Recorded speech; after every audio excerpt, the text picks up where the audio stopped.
O 6º Seminário Internacional de Direito Administrativo e Administração Pública é uma realização do IDP com apoio da Escola de Administração de Brasília e da Escola de Direito de Brasília, e tem como patrocinadores a Febraban e a Eletrobras. Passamos ao segundo painel deste evento, com a temática A Agenda Previdenciária.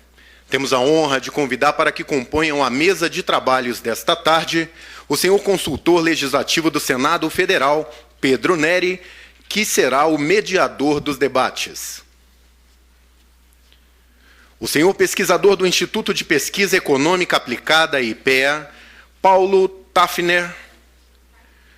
O senhor coordenador de operações setoriais em educação, saúde e proteção social do Banco Mundial, Pedro Olinto. Podemos nos assentar. Para a abertura e condução dos trabalhos desta tarde, fará uso da palavra o professor Pedro Neri. Boa tarde a todos. Eu queria agradecer a presença de todos aqui no nosso evento hoje, em especial dos nossos dois conferencistas, o professor Paulo Tafner e o doutor Pedro Olinto. E, para a gente começar, eu vou passar a palavra ao professor Paulo Tafner. O Paulo é economista, doutor em ciência política, pesquisador do IPEA e professor da Universidade Cândido Mendes, no Rio. Ele é um dos principais especialistas do tema de previdência social no Brasil e é organizador de uma série de livros, incluindo esse aqui do ano passado, A Reforma da Previdência, Visita da Velha Senhora. Então, a gente começa com o professor Paulo. Bom, boa tarde a todos os presentes.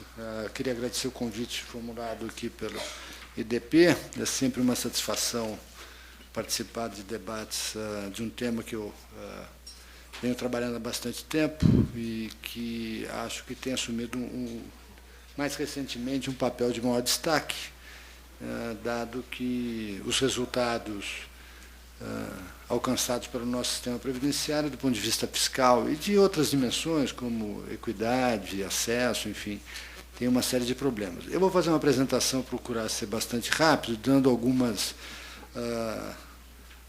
elementos para que haja reflexão sobre o tema e depois estou à disposição para o debate e, eventualmente, responder perguntas.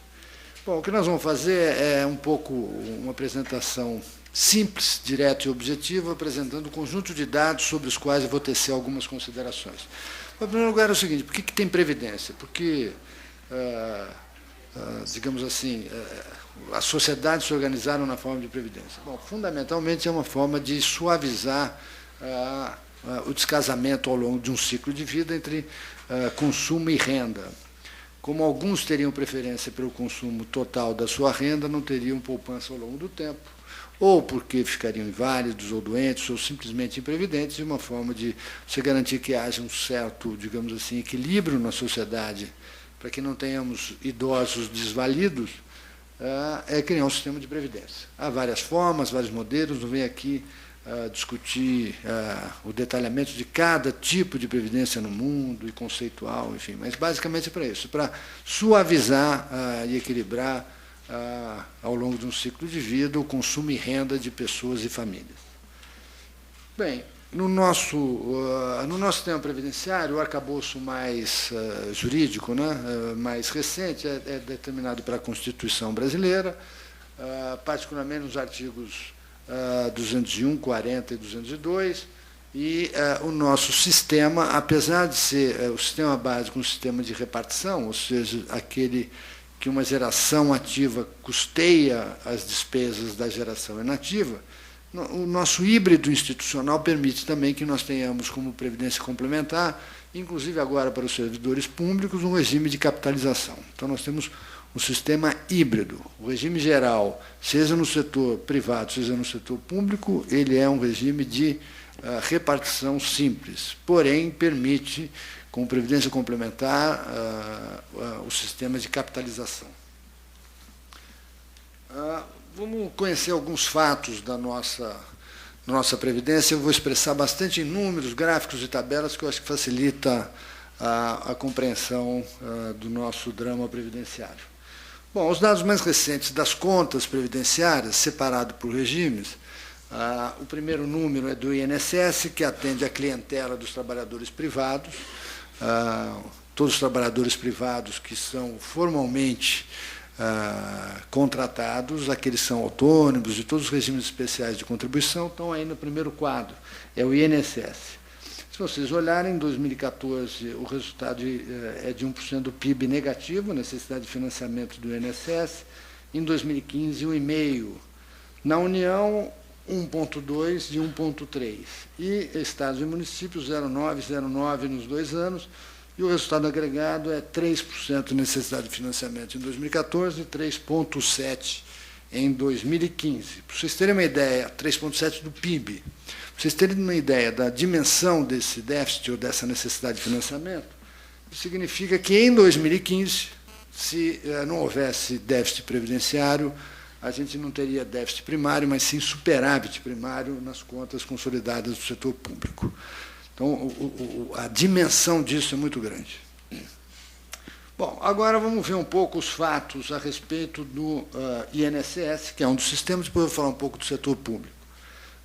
Aqui, ora, as despesas previdenciárias do regime geral, elas decorrem de 2 fenômenos. Primeiro, número de pessoas ou benefícios, então a quantidade de benefícios. Então, eu peguei uma série mais longa, que vai de 95 a 2014, portanto, 20 anos.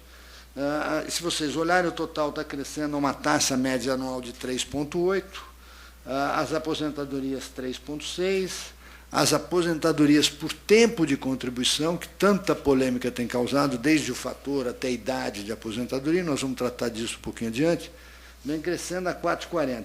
E LOAS, que é o benefício de prestação continuada, o BPC, que é um benefício não contributivo, junto com o RMV, que era a renda mensal vitalícia, que é um benefício antigo, mas está em extinção, vai virar tudo LOAS, vem crescendo a um número de R$ 6,90 ao ano. Então, esse seria o efeito quantidade na evolução das despesas previdenciárias do INSS. Mas, quando eu olho o resultado final, eu vejo que está crescendo a despesa total. Enquanto lá era 3,84, no total está crescendo a 8,32. E por que isso está ocorrendo? É porque é o efeito preço. Os benefícios, os custos de cada um dos benefícios da Previdência Social estão aumentando, basicamente em decorrência do salário mínimo. Cada vez mais o número de benefícios indexados ao mínimo é crescente, ele passou de 33% para 44%, em termos de valor, e de 60% no total dos benefícios. E o salário mínimo, eu sempre digo, tirando as coisas ilegais, droga, tráfico, o que mais se valorizou no país foi o salário mínimo, nos últimos 20 anos. Quem aplicou em salário mínimo se deu bem. Foi enorme o ganho real do salário mínimo. Isso tem impacto na despesa previdenciária. Então, se vocês olharem os números, olha lá, o total cresceu a 8,32, depois, embaixo, as aposentadorias cresceram, nesse caso aí, por idade, cresceu 8,48, basicamente porque está muito concentrado em salário mínimo. Os auxílios também muito concentrados, salário mínimo cresceram 10%, e vejam, a LOAS, o gasto dela anual cresceu 11%. É uma loucura, nossa despesa está crescendo a um ritmo chinês, e o PIB a um ritmo de cágado, a verdade é essa. E não há perspectiva de melhorar. Claro, vamos tirar o bode da sala, deixar de cair, mas para o ano que vem vai crescer o quê? 0,5%, 0%, vai ser um enorme bem-estar, mas é aquele bem-estar do enfermo, né? O cara está com 40 de febre, ele toma um antitérmico, vem para 38, é uma melhoria ótima, mas está todo arrebentado. Então, é um pouco o que é o nosso país hoje. E na questão previdenciária, assim, nós vamos continuar crescendo despesa a um ritmo acelerado, e agora agravado com um problema demográfico, com a nossa história demográfica, e nós vamos conseguir manter a despesa previdenciária como proporção do PIB num patamar minimamente civilizado. Bom, vamos adiante. Na questão separando o regime, agora o regime próprio, os regimes próprios, aqueles que se aplicam aos servidores públicos, se vocês olharem o resultado agregado, veja, em 88 era um déficit de 0,1% do PIB, desprezível, negligenciável, e já está em 2,3%. Tá? Vem crescendo, vem crescendo. Isso é da União e dos estados e municípios. Graças a Deus, os municípios ainda estão apresentando, até o ano passado, um resultado positivo, não os estados, mas, por uma questão demográfica interna da sua contratação e aposentadoria, vão começar a apresentar resultado negativo os municípios já esse ano. Então, a União é negativa, os estados já são negativos. Eu diria que boa parte do problema fiscal dos estados desse país hoje, claro que tem outros problemas, mas uma boa parte decorre do seu passivo previdenciário. O São Paulo tem um déficit de 18 bi, 15 a 18, São Paulo, do Rio de Janeiro 13, Minas Gerais 8, Espírito Santo, que é um estado pequeno, 1,5 bi. Isso é o passivo, o déficit previdenciário corrente. E parte desse déficit não está na governança estadual, decorre de legislação estadual, federal, que precisa ser mudada. Então, além de outras, digamos assim, responsabilidades do governo federal, que faz benesse com boné alheio. Ele dá um aumento do piso para professor e bate lá nos estados e municípios, que é onde tem a maior carga e quantidade de professores de ensino fundamental e médio. Tá? Isso repassa para os nativos, para os pensionistas e dá uma explosão dos gastos. Para ter uma ideia, no Rio de Janeiro, para cada real que se dê de aumento para o grupo, que eu chamo grupo especial, que é educação, saúde e polícia, é R$ 4,00 de despesa no total, porque é 1 para o ativo e 3 para inativo e pensionista. Bem, eu só destaquei aí com as setinhas. A União já estabilizou, né, com as duas reformas, em 98 do Fernando Henrique, depois de 2003, com o governo Lula, logo no primeiro ano. Foi uma reforma constitucional que se ateve apenas aos servidores públicos, deu uma celeuma, puseram uns petistas para fora do próprio partido, né, alguns senadores, deputados, enfim, falou, rua, temos que fazer reforma. Depois que foi feita a reforma, o país parou e, enfim, lamentavelmente, o governo não fez mais nenhuma mudança institucional significativa que poderia ter feito. Eu mesmo estive aqui em Brasília para o tal do fórum, que foi criado em 2007, se eu não estou enganado, e quando voltei, o Fábio Giambiase, que é meu parceiro de alguns trabalhos, perguntou como é que foi lá. Eu falei, Fábio, não tem perigo de dar certo aquilo lá, não tem chance nenhuma de dar certo. Logo no primeiro dia, um discurso do presidente da República, dos líderes que estavam lá, eu falei, bom, isso aqui não vai andar, é simplesmente porque se o líder, aquele que conduz o processo, não diz qual é o caminho, ninguém chega nele. Porque cada um tem direitos contraditórios. Você tem que dizer, olha, vamos fazer reforma, vocês discutem aí, mas eu quero isso, isso, isso, isso. As grandes decisões têm que ser dadas, como, aliás, foi dada em 2003.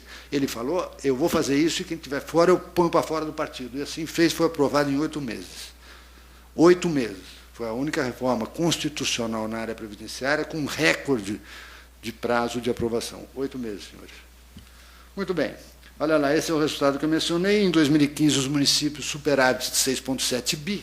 Olha os estados, 61 bi de déficit. A União Civis, 35. A União, os demais poderes, 4,5. E militares, 32,5. Fazendo um total, vejam, senhores, dos servidores públicos, de 126 bilhões de reais de déficit em 2015. Minha estimativa para esse ano é que isso aí vai para 143, 144, dependendo, obviamente, do ritmo de aposentadoria, de evolução de salários, mas em torno de 140 a 145 bi de necessidade de financiamento dos sistemas próprios, incluindo União, Estados e municípios. Bem, para vocês darem uma olhada na União, tem as informações aqui. O gasto previdenciário em bilhões de reais passou de 37,9 bi em 95 para 251 bi em 2015. Ou seja, no que diz respeito à Previdência, o nosso gasto é chinês. Nós crescemos maravilhosamente. A receita não, mas a despesa é espetacular. Agora, o que é interessante é que, se você separar por poder, o Executivo perdeu participação relativa, de 89% da despesa total em 95, ele vem para 82, perdeu 7 pontos. O Legislativo se mantém constante e o Judiciário dobrou de tamanho. Como total da despesa, considerados ativos, toda a despesa de inativos e pensionistas. Bom, está aqui a remuneração média de ativos, inativos e pensionistas para todo mundo. Se vocês olham, todo mundo cresceu, mas relativamente os salários do Judiciário e do Legislativo cresceram muito mais do que do Executivo. e isso, em parte, explica a despesa que a gente está tendo na área previdenciária da União. Bom, uma das coisas importantes é que muitos analistas têm argumentado que, no caso do INSS, o nosso problema é a aposentadoria rural, que seria um benefício tipicamente assistencial, porque tem uma sistemática de recolhimento diferente do setor privado, dos trabalhadores urbanos. Eu tenho questionado isso porque, na verdade, alguns analistas, aí tem vários pesquisadores que estudam isso, nós temos procurado mostrar que o trabalhador rural do Brasil não é aquele na década de 50. A despesa é grande porque a Previdência reflete um Brasil de 40 anos atrás, né? Não é o Brasil de hoje, não é o Brasil contemporâneo. O trabalhador rural hoje no Brasil, em boa parte do território brasileiro, é quase um trabalhador urbano. Você vai numa fazenda no interior de São Paulo, ele mora numa cidade, ele dirige um trator, ele não é aquele cara que está capinando, né, sem nenhum instrumento, sem nenhuma proteção, mudou muito.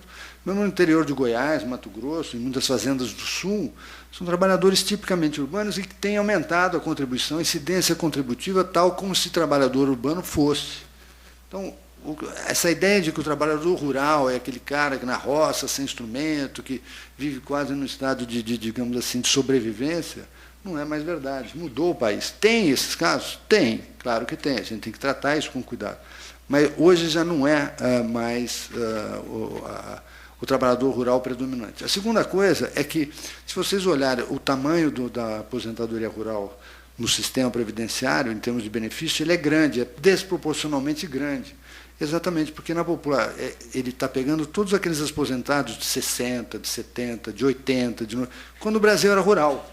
Hoje a população rural no Brasil é aproximadamente de 9%. Então, só para mostrar que é mentira essa ideia de que o problema da Previdência no Brasil é rural. E aqui então, é um gráfico. Sistematicamente, o urbano é deficitário. Quando é que ele foi superavitário? E aí são as pessoas que olham só um pedacinho da história, né? Mas a história começou naquele momento para esses. Não antes, nem depois, é naquele momento. É um certo tipo de análise que assim, a história começou aqui. Eu fundei a história. Ou como eu dizia para o meu filho, quando ele jovem, adolescente, eu falava, Zé Pedro, para você, o mundo antes de você era uma bola de fogo. Aí você chegou, a humanidade apareceu. Então, não é assim. Se você olhar, por exemplo, desde os anos 2000, o que você tem é um resultado negativo do urbano. Quando é que ele foi positivo? Quando nós tivemos uma coisa espetacular, de apenas 4 anos, foi o boom do mercado de trabalho. Aqueles números em cima são as taxas de desemprego acompanhando. Então, quando é que deu superávit, aquele amarelinho ali? Quando a taxa de desemprego no Brasil foi 4%. A formalização cresceu barbaramente. Mas o que aconteceu já em 2015 e 2016, eu peguei o primeiro quadrimestre e projetei para frente, vamos ter um enorme rombo no setor urbano. E para 2017, outro enorme rombo. Então, se você olhar as barrinhas amarelas, tem mais para baixo que para cima. Então, a verdade é que é uma bobagem de quinta categoria dizer que o nosso problema do INSS é rural. Não é, não. Pelo contrário, ele é urbano, ele é tipicamente urbano. E aí está o total de benefícios emitidos ao longo do tempo. Se vocês olharem, a linha vermelha é urbano e a linha verde é rural. É simples perceber, é visual, que as curvas se distanciaram e vão continuar se distanciando. Porque hoje a quantidade de trabalhador que vai se aposentar no meio urbano simplesmente chega a ser 8 vezes maior do que no rural. E vai crescer, porque o trabalho está todo concentrado, né, no meio urbano e não rural. Bom, então, só para desmistificar, não, o nosso problema não é o rural. Se fosse, era fácil resolver. Muito bem, vamos adiante. Esse conjunto de dados que eu falei do sistema, o regime geral, o regime próprio, obviamente com pequenas pinceladas, senão seria muito grande, teria que ficar aqui estourando o tempo que eu não gosto. Então, eu vou resumir aqui no gráfico. Está assim, ó, o vermelhinho é o INSS, o cinzinha são os regimes próprios, ambos cresceram, mas o INSS vem crescendo a um ritmo mais acelerado. Então, nós temos que corrigir problemas de iniquidade, de injustiça no setor público, convergir as regras para um regime único, que seria do INSS, mas o nosso principal problema fiscal está no INSS. Nós temos que enfrentar isso e enfrentar logo. Muito bem, senhores. como é que deve ser, conceitualmente, um sistema de previdência no mundo, né? A trajetória de um sistema previdenciário. Então, eu peguei aí um plano, dividi em 4 quadrantes, e onde no eixo X tem, basicamente, a idade média de um país, vamos representar 16 países jovens ou países mais velhos. E, no eixo Y, o gasto previdenciário como proporção do PIB. Separei no meio, o que está acima da metade é alto, o que está abaixo da metade é baixo, muito simplificado. Mas, enfim, basicamente, isso caracteriza a evolução dos sistemas previdenciários no mundo. Então, o país começa jovem, foi assim na Alemanha, que foi o primeiro sistema previdenciário formal, né, no final do século XIX. E depois, ao longo do século XX, é que os sistemas foram estruturados. Então, é um país jovem com pouco gasto previdenciário. À medida que ele envelhece, ele vem para a direita e para o alto. Essa é a trajetória típica dos sistemas previdenciários no mundo todo. Muito bem. Vamos ver como é que está o Brasil. Olha lá, o Brasil é um país jovem que já gasta demais. Então, se ele se deslocar à direita e para o alto, ele vai passar a Itália. Ou seja, nós vamos ser campeões do mundo acima da Itália. Vamos gastar mais com previdência do que gasta a Itália, que está toda arrebentada. E mais, por exemplo, nós já gastamos mais do que o Japão, que é o país mais envelhecido do mundo. Gastamos mais ou menos que nem a Alemanha, que é outro país bastante envelhecido, e muitos outros. Eu poderia pôr todos os nomes aí, eu tenho amostra suficiente, acompanho sistematicamente esses dados que saem, graças a Deus há disponibilidade de informação.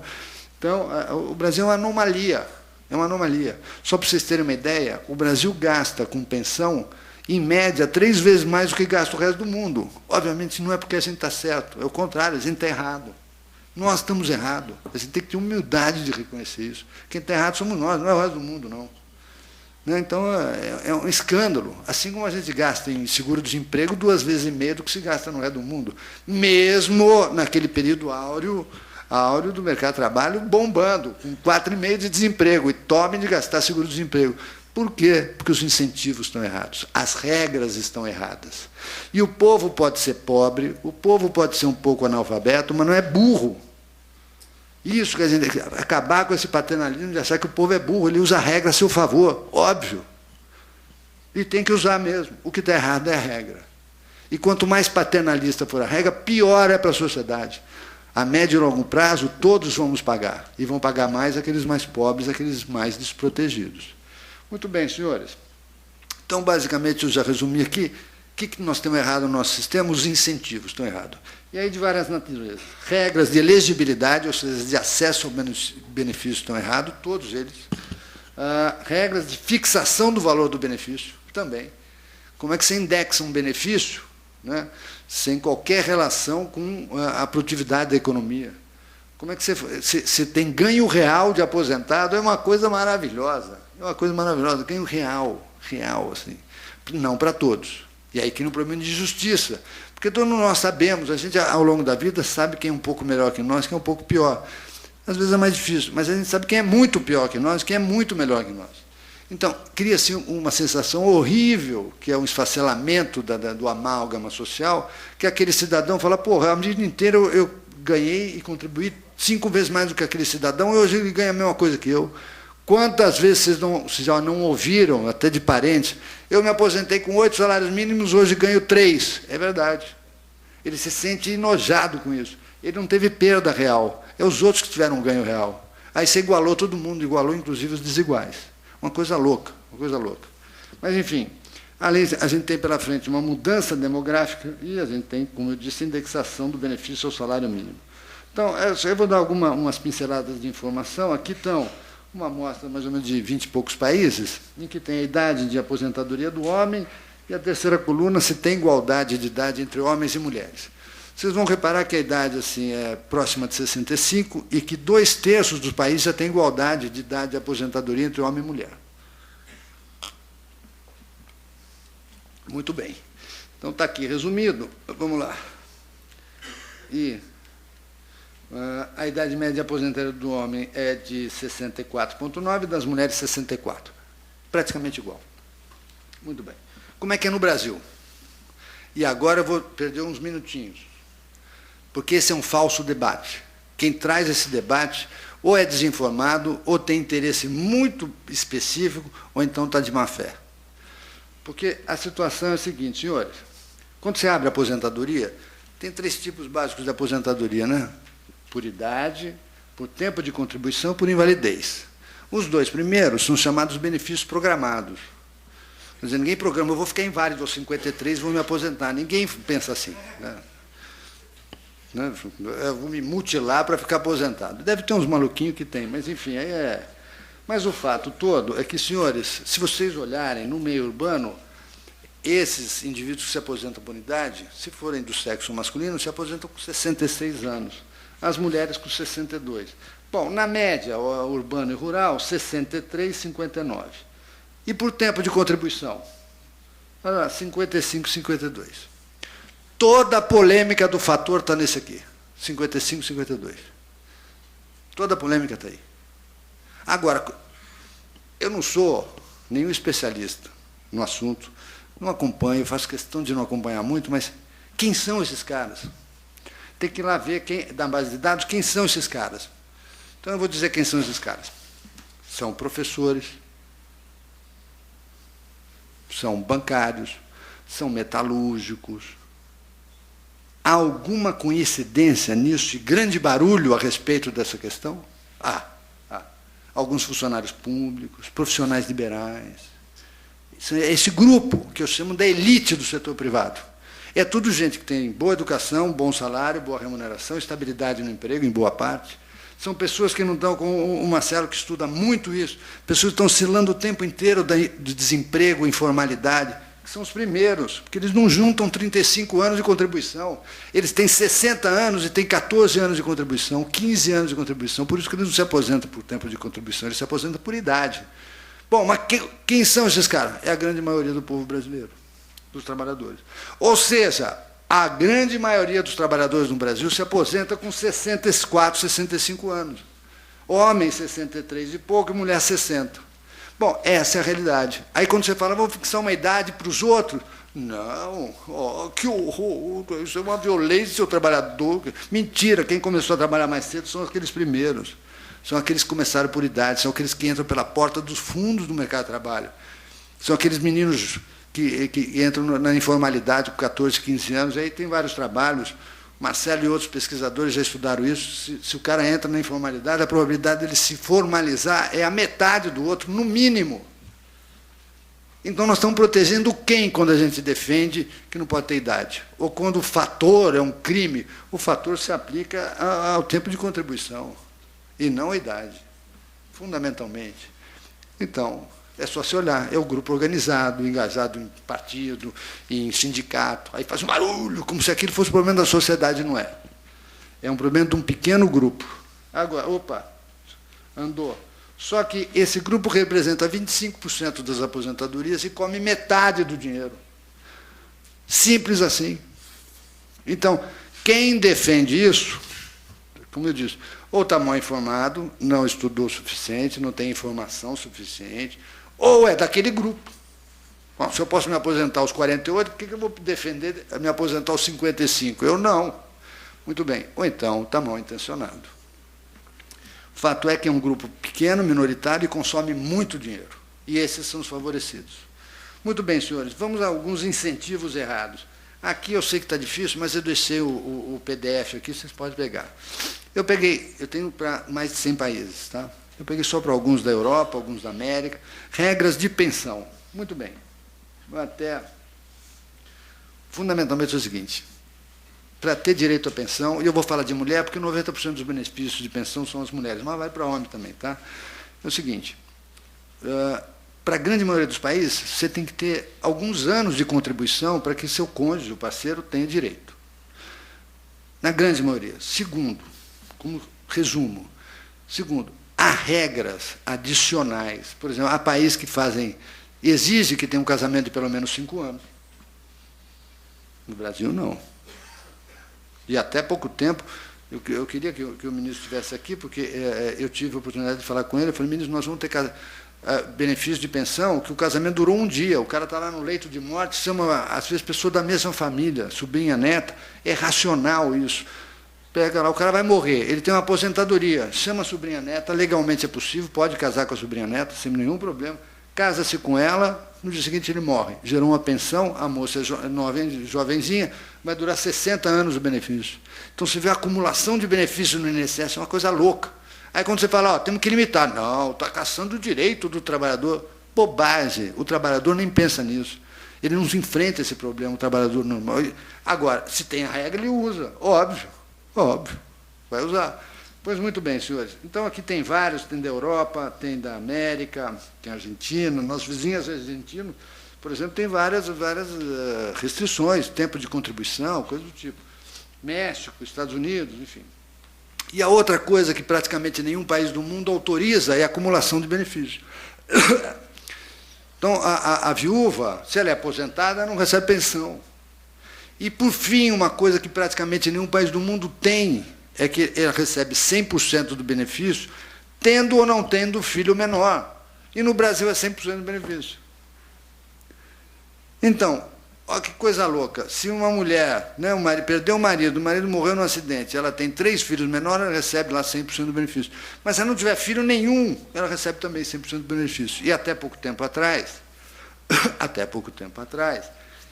isso era vitalício em qualquer idade. O Joaquim Levy quis mudar.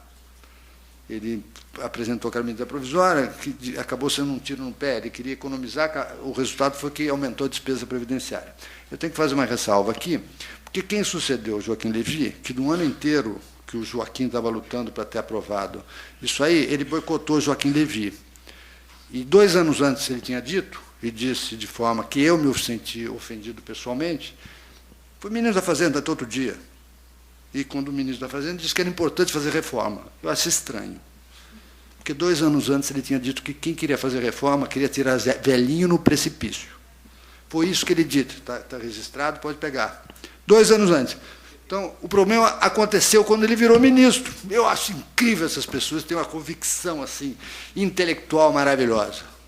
Antes não era problema. Virou problema quando ele virou ministro. Porque ele disse isso literalmente. Quem defende reforma da Previdência quer jogar velhinho no precipício. Se é isso, uma pessoa que tem acesso às informações fala uma coisa dessa, um problema tão grave do país, que não é dito por mim, não. Antes de mim, quem já morreu, o Chico Barreto, Chico Previdência, falava isso 30 anos atrás. Já era um problema.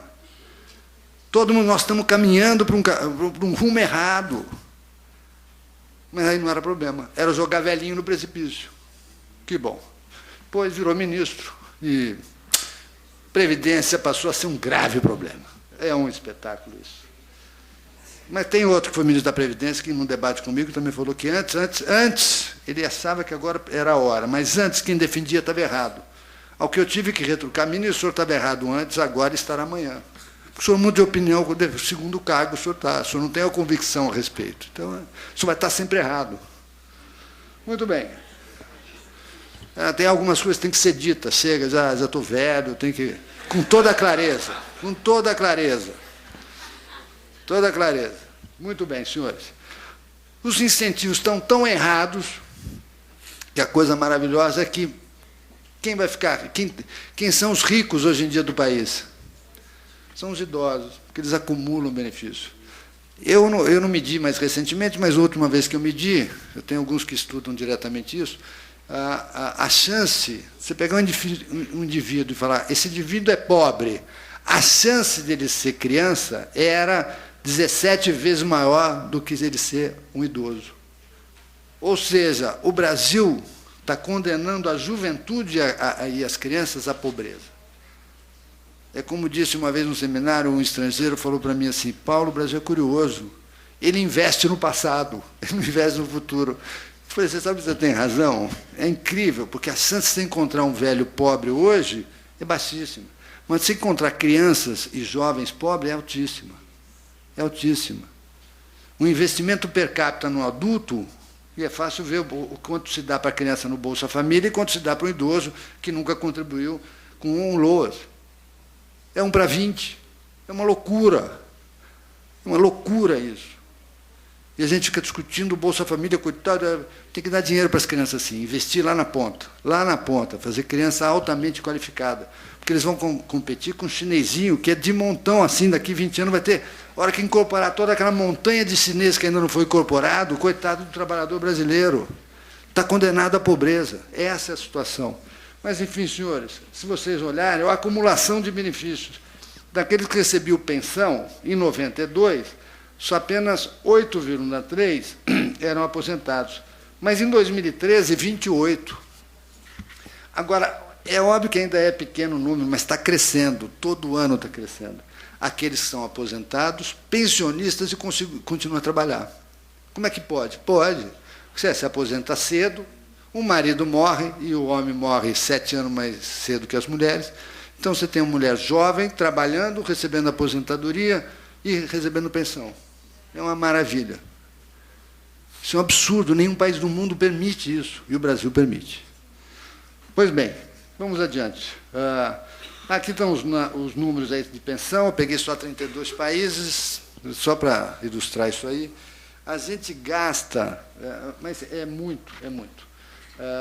A gente é o país que tem a menor renda per capita desses 30, a quinta menor renda per capita desses 32 da amostra. Mas é o que mais gasta com pensão. E se você pegar daqueles que o Brasil, comparar só o grupo de país pequenininho, né, que o Brasil gasta 86% mais, 6 desses países, dos 10 que eu peguei, estão entre os mais velhos. Que a pensão também tem alguma associação, é mais suave também com a idade média da população. Pois bem, mas, senhores, isso tudo vai se agravar, porque agora a gente vai começar a envelhecer e rápido. A gente vai ficar velho rápido. Isso é uma coisa louca, né? Vai ficar velho rápido. Vai ser quase que cronológico mesmo. A Europa demorou 120, 130 anos. Nós vamos fazer esse percurso em 30 e poucos anos. E a forma de apresentar isso, eu gosto de fazer num gráfico, como se fosse um filminho. Vocês vão ver o que é a onda demográfica que vamos ter no Brasil. Primeiro eu vou fazer as taxas aqui de crescimento. Olha só, olha que maravilha. Ó. Quem sustenta o sistema, ou pelo menos potencialmente sustenta o sistema, é o que a gente chama de PIA, né? População e idade ativa. É o grupo de 15 a 59 anos. Olha lá. Ele está crescendo, na década atual, 0,95% ao ano.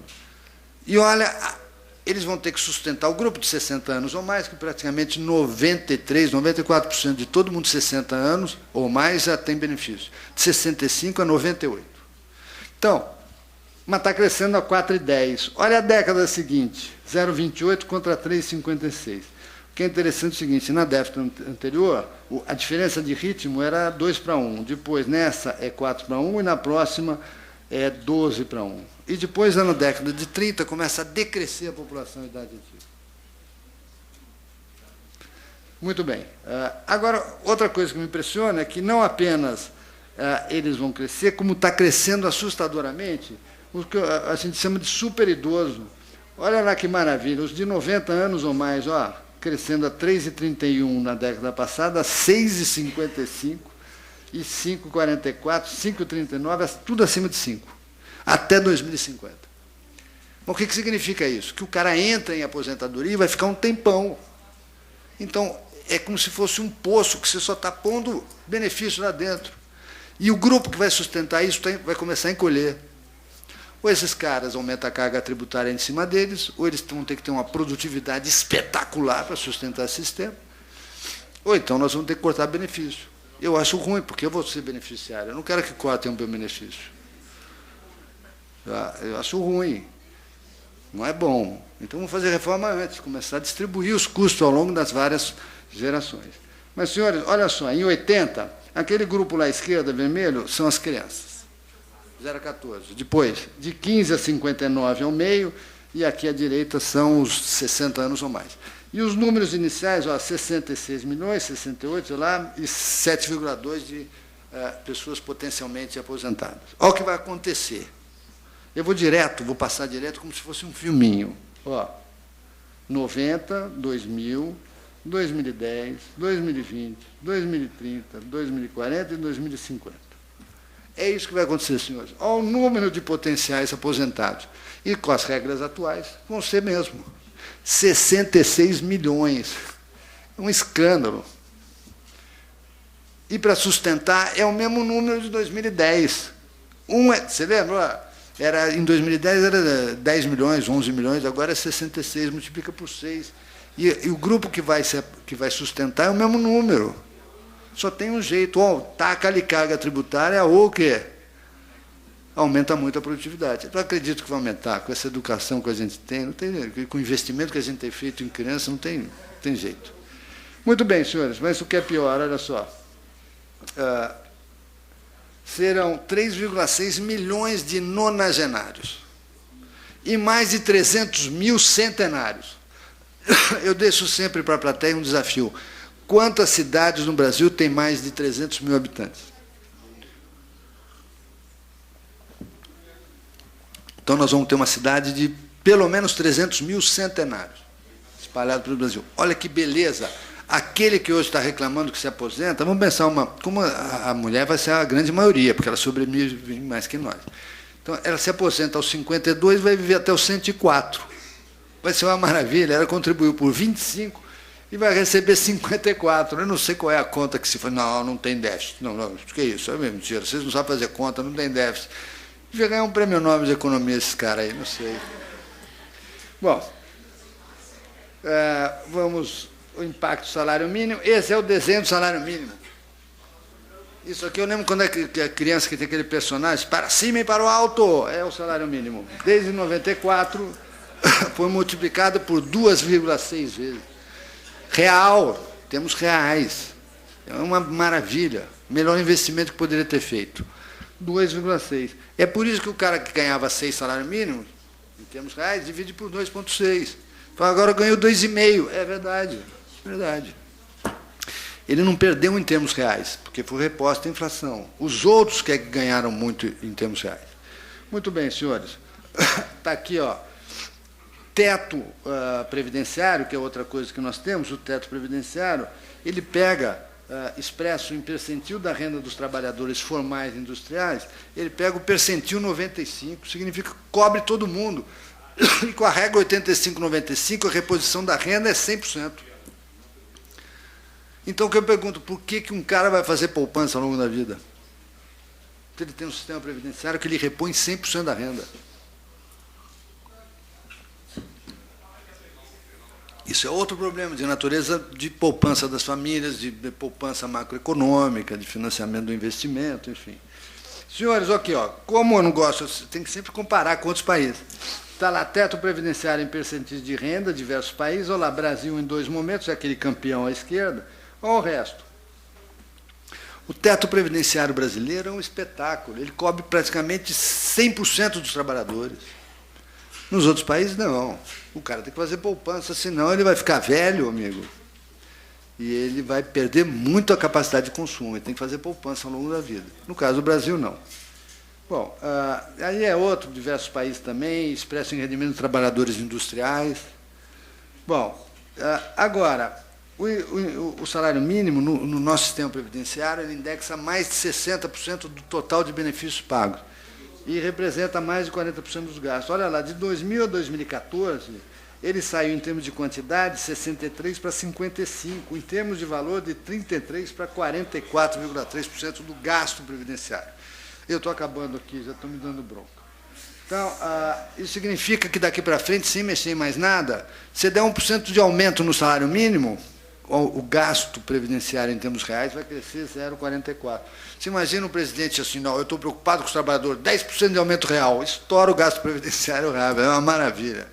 Estoura de vez, aí a taxa de juros sobe lá em cima, aí ele briga com o presidente do Banco Central, enfim, os banqueiros são safados, é tudo uma confusão mental de quinta categoria, e, enfim, e não olha os números, porque nesse país se estuda pouco, senhores, muito pouco. Enfim, vamos lá.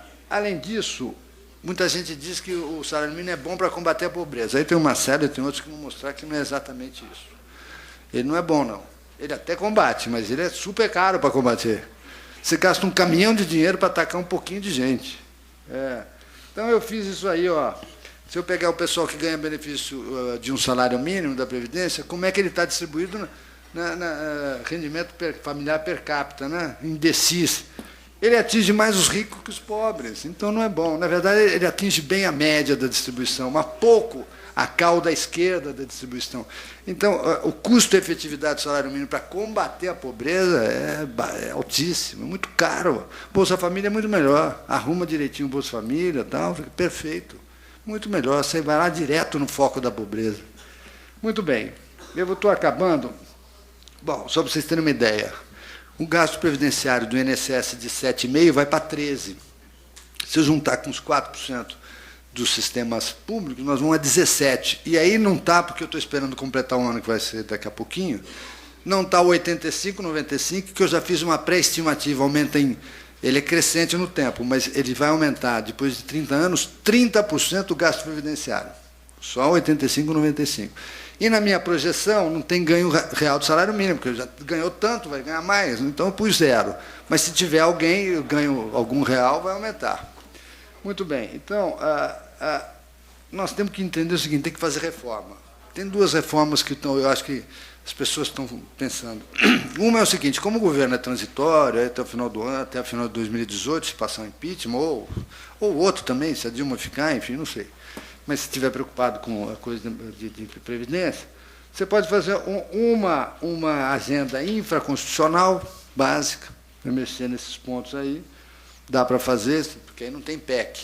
Ou então nós temos que enfrentar um dilema previdenciário, que é mexer mesmo no sistema previdenciário, e aí envolve emenda constitucional. Eu sei que isso envolve fórum qualificado nas 2 casas, 2 votações, é mais problemático.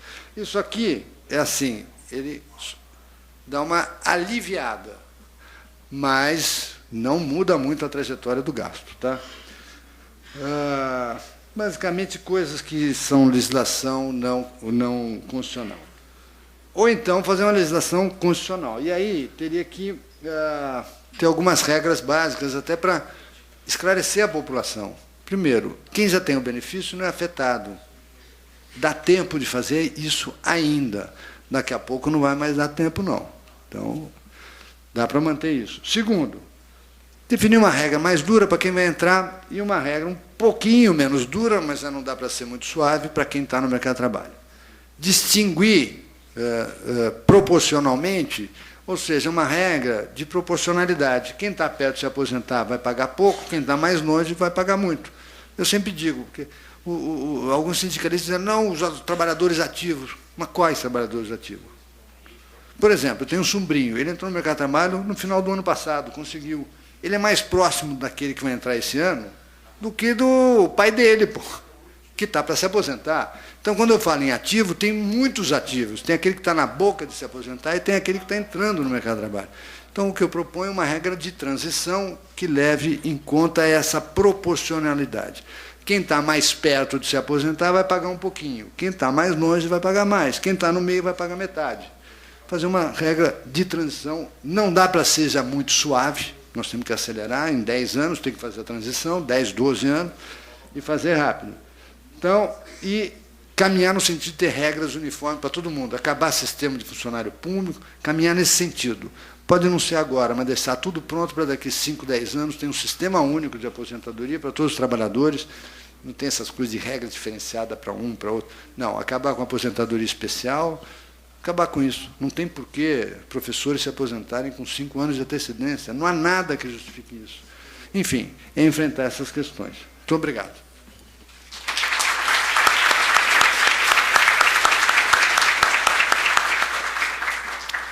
Agradeço ao professor Paulo Tafner e passo a palavra para o doutor Pedro Olinto, que é coordenador das áreas de educação, saúde, proteção social e pobreza do Banco Mundial no Brasil.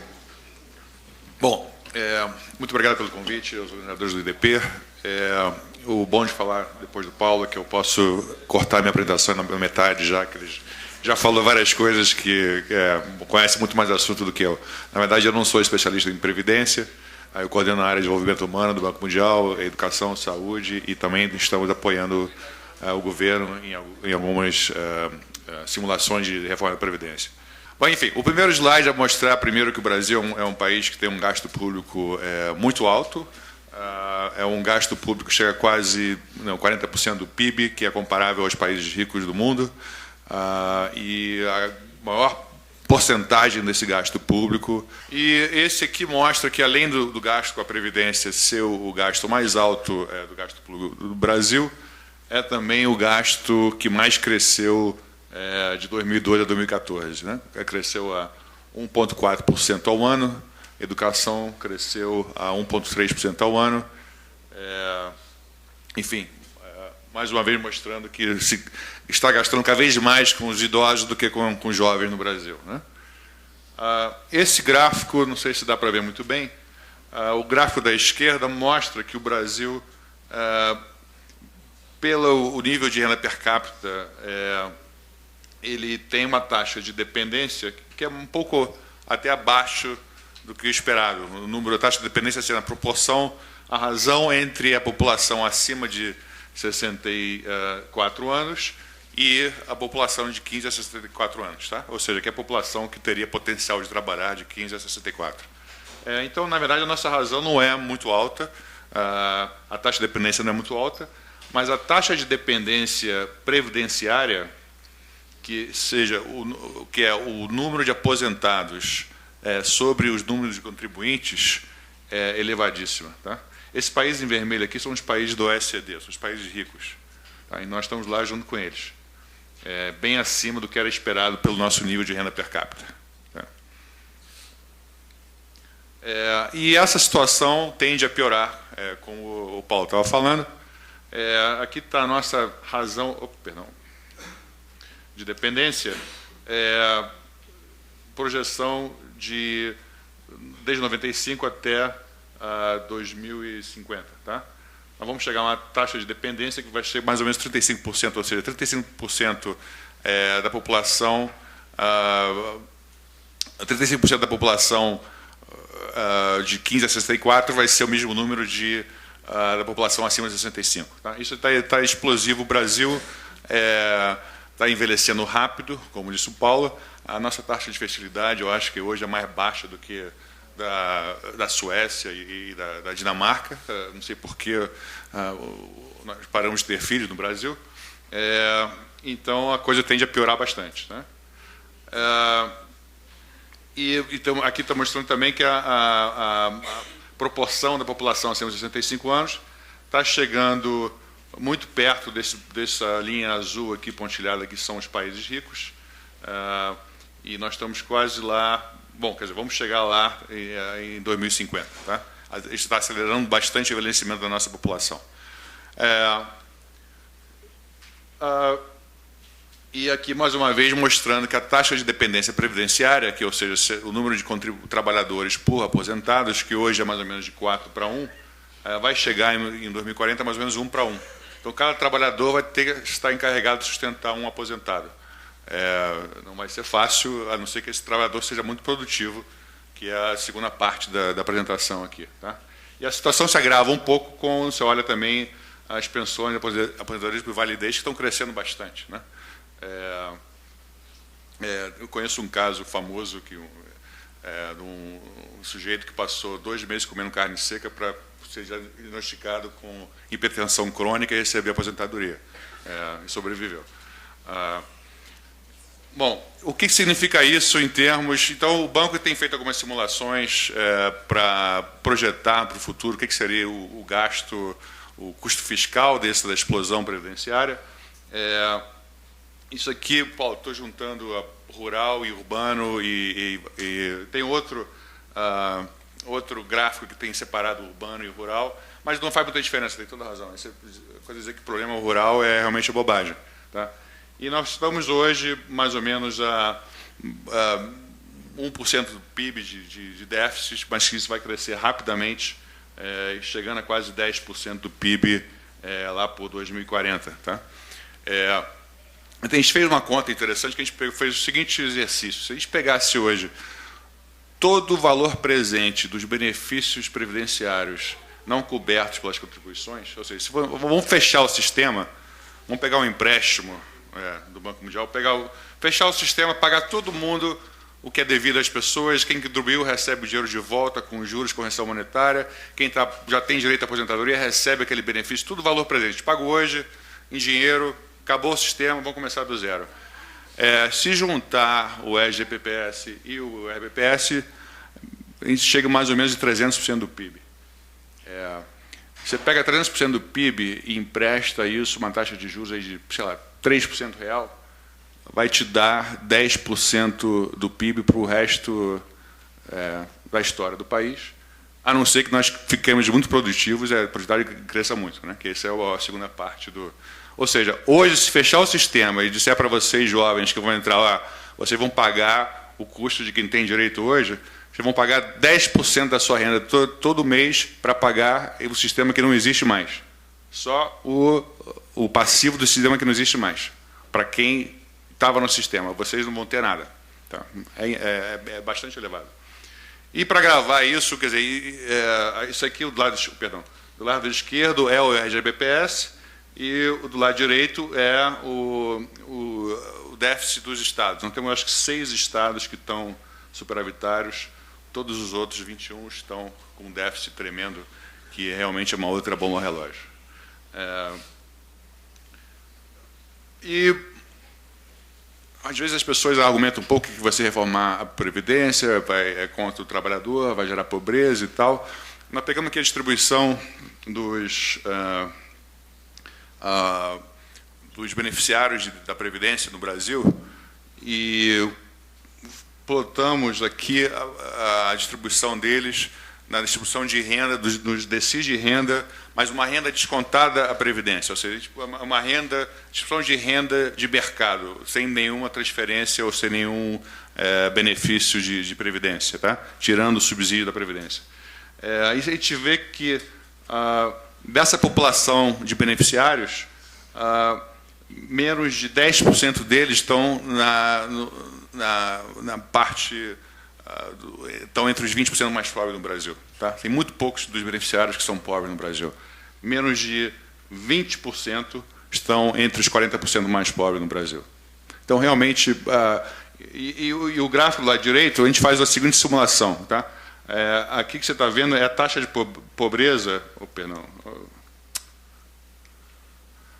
aqui no eixo Y é a taxa de pobreza por idade. Tá? Então, hoje, sem nenhuma reforma, como o Paulo falou, a taxa de pobreza nas crianças é muito mais alta, que em torno de 15%. Tá? Você vai envelhecendo, a taxa de pobreza chega a quase zero, tá? Dos mais velhos. Aí as pessoas falam, bom, se você realmente reformar a Previdência, a taxa de pobreza dos mais velhos vai aumentar muito, empurrar, velhinho no precipício. Né?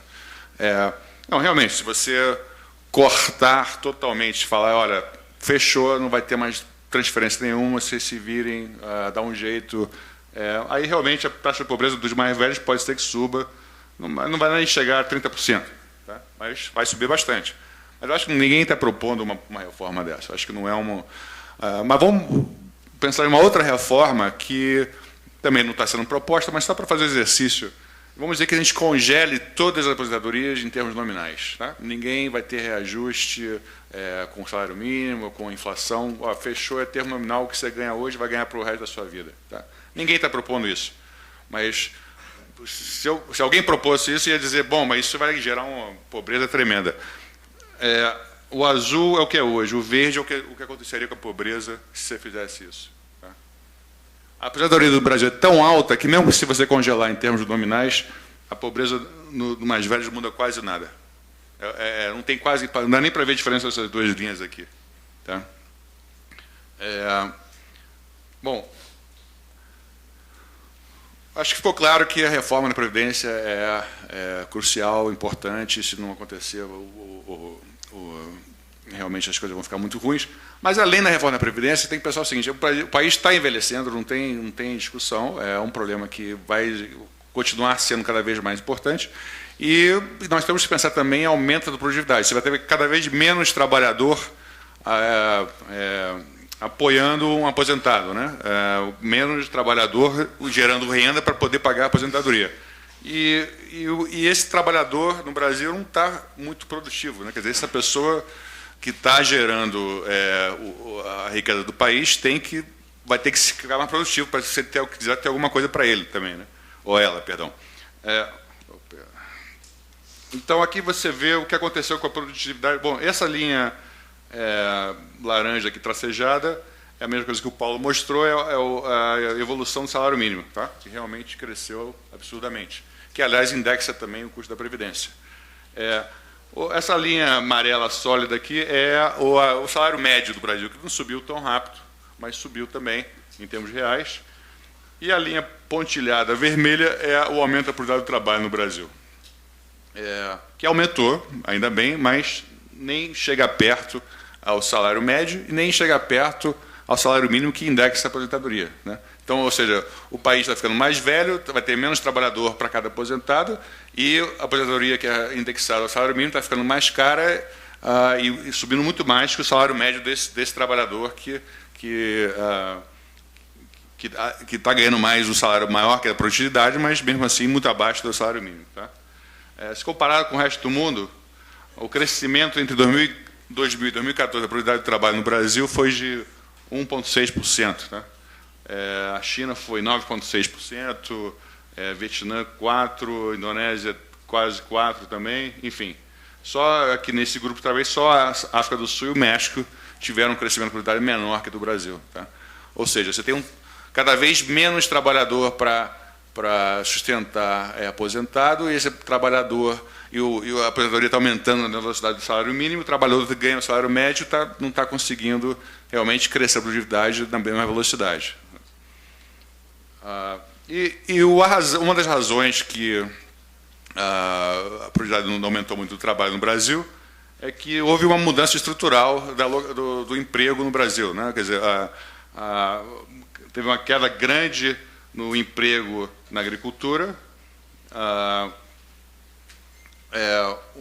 um crescimento na indústria e um crescimento em serviços. Eu acho que não sei se está revertido, porque é muito maior aqui, eu acho que em serviços do que na indústria. Só que aonde realmente teve ganho de produtividade do trabalho foi na agricultura, tá? Um aumento muito maior do que nos outros setores, que foram um aumento de produtividade muito baixo. O serviço do Brasil teve produtividade muito baixa. Então, nós estamos transferindo trabalhadores para os setores menos produtivos, obviamente, porque a agricultura está ficando cada vez mais mecanizada e não precisa de tanto trabalhador. Os poucos que estão lá são muito produtivos, mas são muito poucos, né? E, obviamente, nós vamos precisar, então, para aumentar a produtividade do trabalho no Brasil, vamos ter que fazer mais investimentos, principalmente em infraestrutura. Mas, para fazer investimento, nós precisamos poupar. É difícil poupar quando você tem um Estado que consome 40% da sua renda, você precisa consumir e parte da sua renda você tem que pagar a aposentadoria do aposentado. Realmente, poupar fica uma coisa difícil. E a nossa poupança no Brasil é mais ou menos em torno de 18%, 19%, comparado com a China, que é 50%. E, quer dizer, a maioria dos países tem maior que o Brasil, a não ser a África do Sul novamente e aqui a Turquia, tá? E quando nós olhamos o nosso investimento em infraestrutura no Brasil, que é uma coisa que ajudaria a aumentar a produtividade do trabalho para que esse trabalhador que vai ter que carregar, sustentar mais aposentados, puder pagar a aposentadoria e também se sustentar, nós estamos investindo em infraestrutura mais ou menos 2,1% do PIB. Tá? A China investe 13,4% do PIB. O Vietnã, Chile, que não é um país, acho que está um pouco mais próximo da gente, está investindo 6% do PIB em infraestrutura todo ano. Nós estamos investindo 2% do PIB. E, não surpreendentemente, quando nós olhamos as nossas importações que usam alta tecnologia, novamente nós estamos proporcionando exportação muito baixa em alta tecnologia, mais ou menos 4%. A China é 25%, o México é muito maior do que a gente, são 12%, os Estados Unidos é 12%. E quando nós olhamos o nosso gasto em pesquisa e desenvolvimento, que também é outra determinante de aumento da produtividade do trabalho, que é necessária para a Previdência ser sustentável, nós estamos investindo até que, não é tão baixo assim, mas o crescimento é muito baixo. Nós estamos parados aqui a mais ou menos a 1% do PIB como um gasto de desenvolvimento, pesquisa e desenvolvimento, comparado com Coreia, que é mais ou menos 4% do PIB, China, mais ou menos quase 2% do PIB, enfim. Mas estamos acima da média da América Latina, que eu acho que, pelo jeito, é uma boa notícia. E também vamos reconhecer que estamos fazendo evolução em termos de educação e capital humano trabalhador. A taxa de conclusão no ensino médio e fundamental no Brasil aumentou bastante nos últimos última década, nos últimos 15 anos. Nós estamos também melhorando muito os nossos resultados no PISA, nos resultados de matemática. Mas, quando nós olhamos ainda a proporção dos graduados em engenharia e ciências no Brasil, ainda é muito baixo. Tá? Nós estamos abaixo de todos esses países aqui, o Chile, inclusive, México, Colômbia. Então, estamos educando mais, mas estamos educando poucos graduados em ciências e tecnologia. Então, realmente, fica muito difícil aumentar a produtividade desse jeito. Enfim, esse ponto que eu queria fazer, e que eu acho que eu fui um pouco mais rápido no começo da apresentação, porque o Paulo já tinha falado a maioria das coisas, é que realmente a bomba a bomba relógio da Previdência vai ser um problema sério e que, além das reformas, nós precisamos rapidamente pensar em formas de aumentar a produtividade do trabalho no Brasil, porque o coitado do trabalhador, a coitada da trabalhadora, que vai ter que sustentar os velhos aposentados. A gente fala que a fertilidade do Brasil está baixando muito, mas também é difícil, né? Trabalhar, ter filho, essas coisas fica um pouco difícil, o custo é alto. Então, enfim, a conclusão é o seguinte: realmente o Brasil está envelhecendo rapidamente, surpreendentemente rapidamente. A taxa de dependência previdenciária é explosiva. A maioria do gasto fiscal da Previdência não beneficia os mais pobres, ou seja, essa ideia de que se fazer uma reforma vai aumentar a pobreza, vai afetar os mais pobres, é bobagem. Reformas são urgentes para garantir o equilíbrio fiscal, mas, além das reformas, nós precisamos urgentemente de uma agenda para o aumento da produtividade do trabalho no Brasil. Não é só isso. Obrigado.